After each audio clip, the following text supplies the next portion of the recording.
மகர ராசிக்காரர்களுக்கு பெரும்பாலும் நீங்கள் நிறையா பார்த்துருப்பீங்க.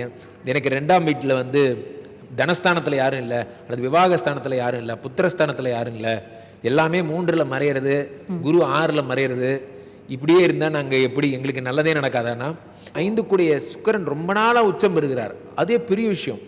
செகண்ட் திங், 12 கூடிய குரு 6ஆம் வீட்டில் மறைகிறார். இது விபரீத ராஜயோகம்னு பேர். நிறைய தங்கமாக சேர்த்துவாங்க. 2ல் ராகு வந்தா அது தோஷமே கிடையாது. 2ல் கேது 8ல் ராகு இருந்தால் தான் அது சர்ப்பதோஷம். 2ல் ராகு 8ல் கேது இருந்தா அவர்களுக்கு பெரும்பணம் வந்து சேரும்.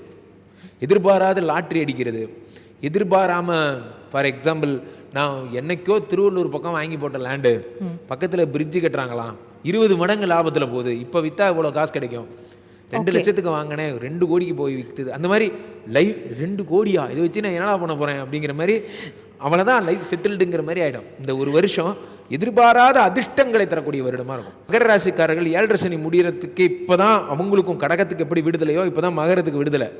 எப்பா நீ போப்பா ப்ளீஸ்ப்பா அப்படின்னு எல்லாம் வழி அனுப்பி வைக்கிறாங்க.